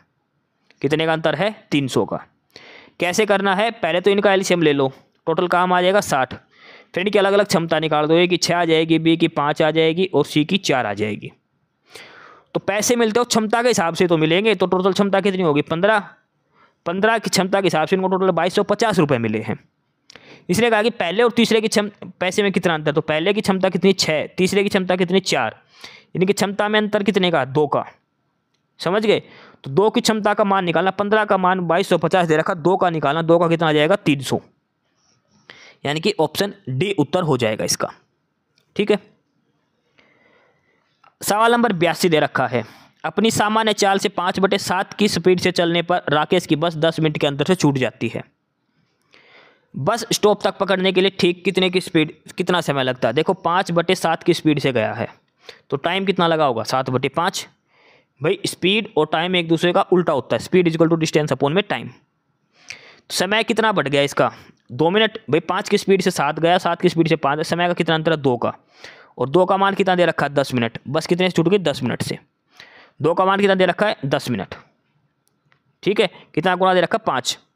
तो इसने पूछा कि बस कितने टाइम पर फिक्स आती है। तो अगर 7 की स्पीड से आता तो 5 पे पहुंचता, तो बस कितने में आती है? 5 गुना 5, यानी कि कितने टाइम लगता है उसको पहुंचने में? 25 मिनट। ठीक है। इस सवाल को एक बार फिर से देखो। चाल दे रखी है, चाल दे रखी है 5/7, तो समय कितना हो जाएगा? भाई स्पीड दे रखी है तो टाइम कितना लगेगा? 7/5, उल्टा लगेगा। ठीक है। पहले वो 7 की स्पीड से जाता था जब तो सही था, लेकिन आज वो मंदा गया, 5 की स्पीड से गया।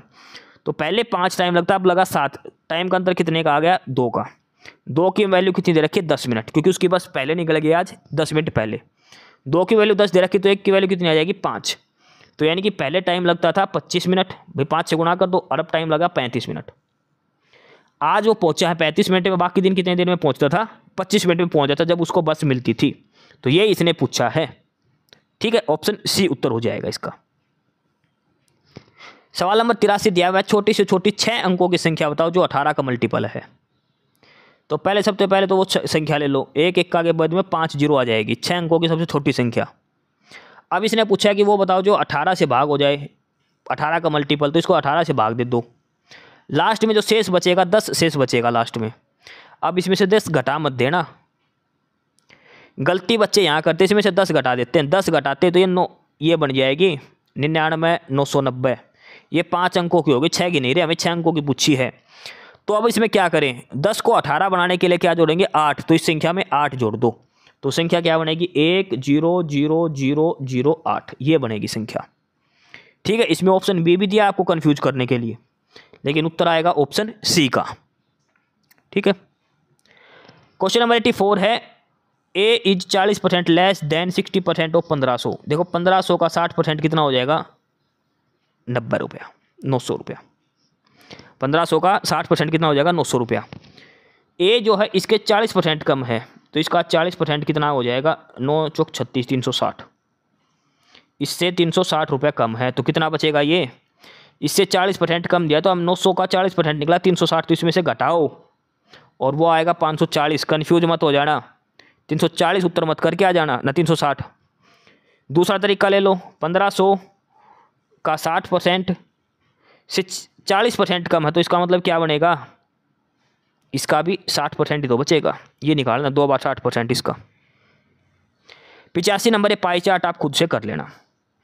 85 सवाल हो गए, गणित हमारा पूरा हो गया, GK, computer, Haryana GK, Hindi, English, गणित सारा पूरा। अब लास्ट के 15 सवाल बचे हैं रीजनिंग के।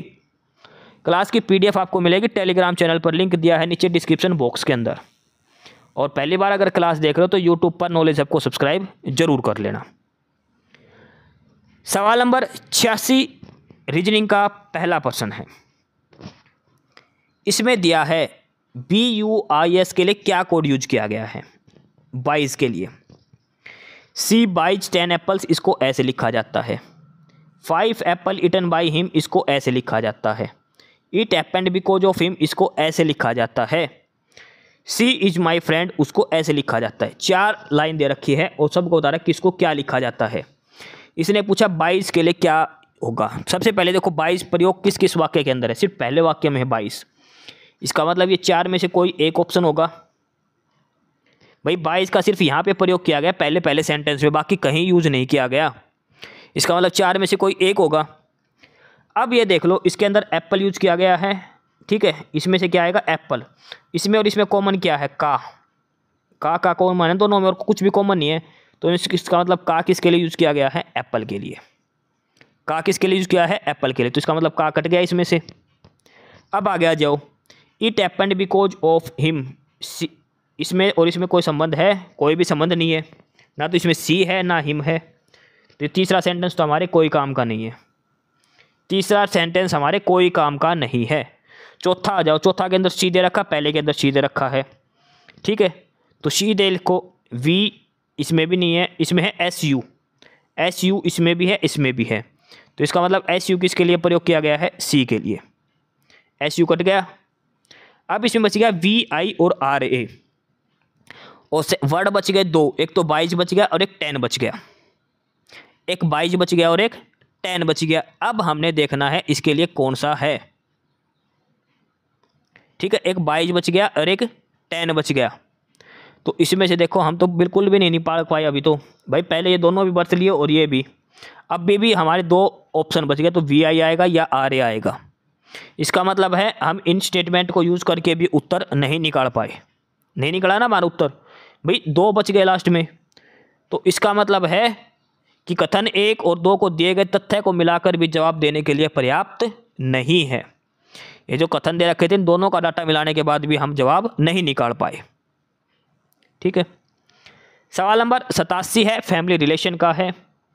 आकांक्षा नाम की एक लड़की की तस्वीर दिखाते हुए राजीव कहता है कि इसकी बेटी के पिता, आकांक्षा की बेटी का पिता यानी कि आकांक्षा खुद हो गई, यहाँ आकांक्षा का हस्बैंड हो गया, की पत्नी, तो आकांक्षा खुद हो गई। की माँ यानी कि आकांक्षा की माँ, ठीक है, यहाँ तक क्या हो गया, आकांक्षा की माँ है ये, किसकी माँ है, आकांक्षा की।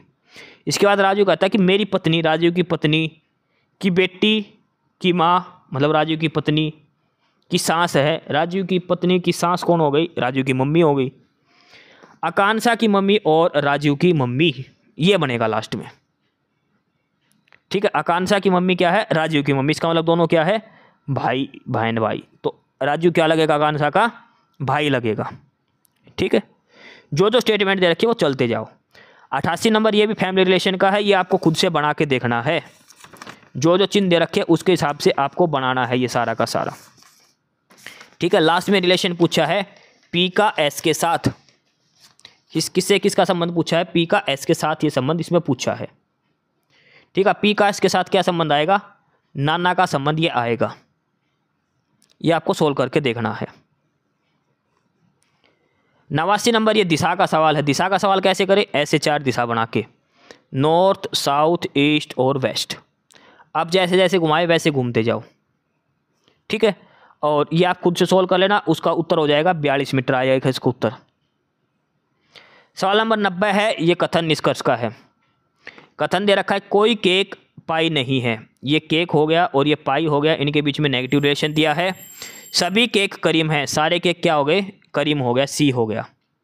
तीसरा कि कुछ करीम खट्टे हैं, तो कुछ करीम है, ये खट्टे दे रखे हैं, ये करीम है इधर, ये क्या हो गया, खट्टे हो गया। अब पहला निष्कर्ष है सभी केक खट्टे हैं, केक और खट्टे का कोई संबंध नहीं दे रखा, पहला निष्कर्ष गलत है। कुछ केक खट्टे हैं, केक और खट्टे का कुछ का भी संबंध नहीं दिया, मतलब दूसरा भी कथन गलत है।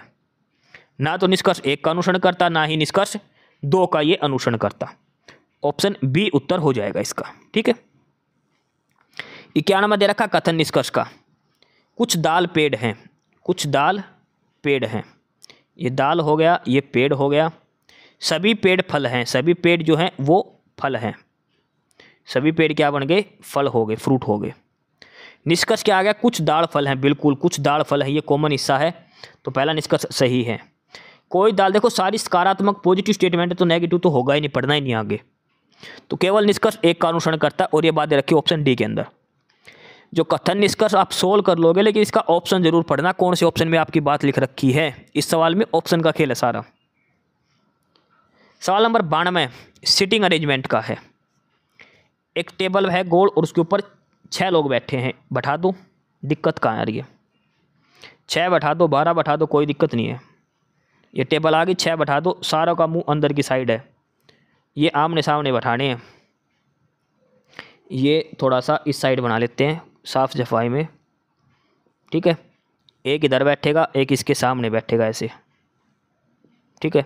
एक इधर बैठेगा तो एक इसके सामने, और एक इधर से बैठेगा तो एक इसके सामने। 6 लोग बैठ गए। अब इसने क्या कहा है, पी जी के तुरंत दाईं ओर है, पी जो है वो जी के तुरंत दाईं ओर, तो जी अगर यहाँ बैठा तो इसके तुरंत राइट में कहाँ बैठेगा, पी इधर बैठेगा। क्यू टी के बाईं ओर दूसरा है। पहले पी और जी का जिक्र देखो, ये देखो पी और जी का दोबारा है ना, यहाँ पे दे रखा, जी जो है वो एस के दाईं ओर दूसरा है, एस के दाईं ओर दूसरा, जी यहाँ बैठेगा, एस हो गया। अब आगे देखो एस का कहाँ जिक्र है, एस जो आर है वो एस के बाईं ओर दूसरा है, एस के लेफ्ट साइड दूसरा है, ये आर हो गया, यहाँ पे बैठा दिया। अब आर देखो कहाँ दे रखा है, अब देखो क्यू टी के बाईं ओर दूसरा है, अब ये 2 जगह बच गई। क्यू जो है वो टी के लेफ्ट में, तो टी के लेफ्ट में दूसरा क्यू यहाँ आ जाएगा, ये सिटिंग अरेंजमेंट हो गई। लास्ट में पूछा है आर और टी के बीच में कितने बैठे, आर ये हो गया, टी ये हो गया, दोनों साइड से कहीं से भी ले लो, कितने बैठे हैं, 2 ही बैठे हैं बीच में। आर और टी चाहे लेफ्ट से ले लो चाहे राइट से ले लो, कितने बैठे हैं, 2 बंदे बैठे हैं बीच में, आर और टी के बीच में, ठीक है। तो इसका उत्तर हो जाएगा ऑप्शन सी। सवाल नंबर 93 है, यह है कथन और निष्कर्ष का। कथन दे रखा है फिर से, सभी जहाज पानी के पात्र हैं, कुछ नावें जहाज है ऐसे, ये जहाज हो गई, ये नाव हो गई, और ये पानी के पात्र हो गए। पहला है कि सभी नाव पानी के पात्र हैं, सभी नाव पानी के पात्र, ऐसा तो कोई संबंध ही नहीं है। सभी पानी के पात्र जहाज है, ये भी गलत है, पानी के पात्र बाहर है, जहाज अंदर है, ये भी नहीं है। इसका मतलब दोनों ही निष्कर्ष गलत है, ना तो 1 का अनुसरण करता और ना ही 2 का। ऑप्शन डी उसका उत्तर हो जाएगा। ठीक है, 94 है, इसमें से अलग बताना है। रुपया, सिक्का, दिनार और लीरा, इसमें से आपको यह बताना है कि अलग कौन सा है। देखो, रुपया भी भारत की इकाई है, लीरा भी, दिनार भी। सिक्का तो एक अलग चीज़ होगी, सिक्का कोई मुद्रा नहीं है। देखो, ये भारत की मुद्रा है रुपया। दिनार है, ये कुवैत वगैरह में चलती है। लीरा एक अलग देश की मुद्रा है। सिक्का क्या हो गया, ये तो एक अमाउंट हो गई, कोई चीज़ हो गई दर्शाने के लिए। ठीक है, सिक्का कोई मुद्रा थोड़ा, रुपया है, तो ऑप्शन सी इसमें अलग हो जाएगा। यह बताना यहाँ पर क्या आएगा, बी, इस पैटर्न के आधार पर आगे क्या आएगा। देखो, बी से क्या आ गया, एच से क्या आ गया, पी से आ गया वी से क्या आ गया, डी। बी से एच पे क्या आएगा, B C D E F G H, कितना जोड़ दिया, 6। एच से पी पे गए तो H I J K L M N O P, कितना जोड़ दिया, 8। पी से वी पर गया तो P Q R S T U V, कितना जोड़ दिया, 6 वापिस से। वी से डी पर गया तो V W X Y Z A B C D, वापिस कितना जोड़ दिया, 8। पहले 6 जोड़ा, फिर 8, फिर 6 जोड़ा, फिर 8। तो अब आगे वाले में क्या जुड़ेगा, 6। D E F G H I J, कितना आ जाएगा, जे आ जाएगा। पहला अक्षर क्या आ गया, जे। अब चलो डी से लेकर के पर, डी से के पर गए तो कितना जुड़ेगा, D E F G H I J के, कितना जोड़ दिया, 7। के से आर पे गए तो K L M N O P Q R, कितना जोड़ दिया, 7। आर से वाई पे गए तो R S T U V W X Y, कितना जोड़ दिया, 7। वाई से एफ गए तो 7। तो एफ में 7 जोड़ेंगे तो क्या जुड़ेगा, एफ। 7 जोड़ेंगे तो क्या बनेगा, एम। ठीक है, देखो पहले वालों में है 6 8 6 8 6 8, दूसरे वालों में 7 7 7 7। तीसरा है एफ से एन गया तो F G H I J K L M N, कितना जोड़ दिया, 8।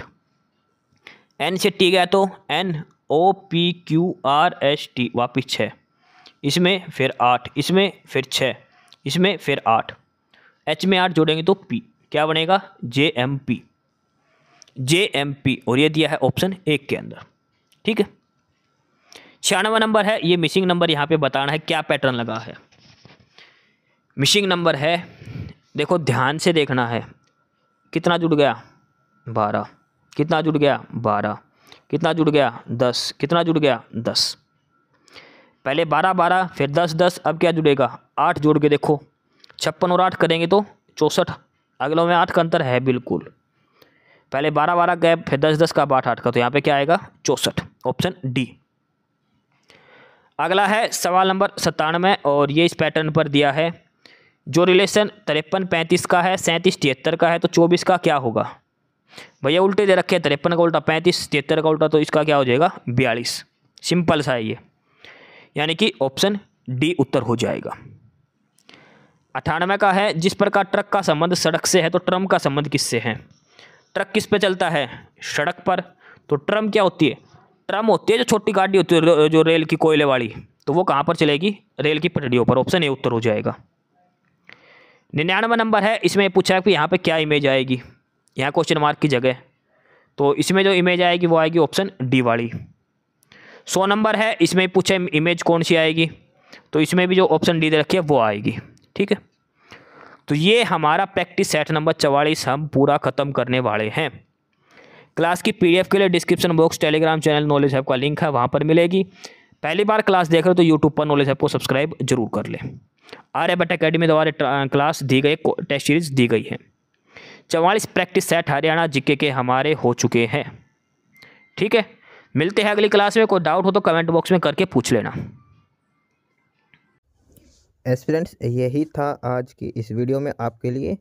ठीक है, और बाकी अगर कुछ नहीं समझ में आया या कुछ पूछना हो या फिर किसी स्पेसिफिक टॉपिक पे पूछना हो, वीडियो बनवानी हो, तो आप कमेंट बॉक्स में कमेंट कर सकते हैं। ठीक है, बाकी आप हमारा चैनल नॉलेज हब को सब्सक्राइब जरूर करें, अपने फ्रेंड्स को रिकमेंड करें, और वीडियो को लाइक करें, शेयर करिए, जुड़े रहिए हमारे साथ। मिलते रहेंगे आपके साथ रोज़ रोज़ नए कंटेंट के साथ, नई अपडेट्स के साथ। ठीक है, और चैनल को शेयर ज़रूर करें अपने फ्रेंड्स के साथ। एक बार फिर से जो एस्पिरेंट्स, जो कैंडिडेट्स नए हैं, वो चैनल को सब्सक्राइब जरूर करें, अपने चैनल नॉलेज हब। ठीक है, मिलते हैं नए अपडेट्स के साथ, तब तक के लिए बाय।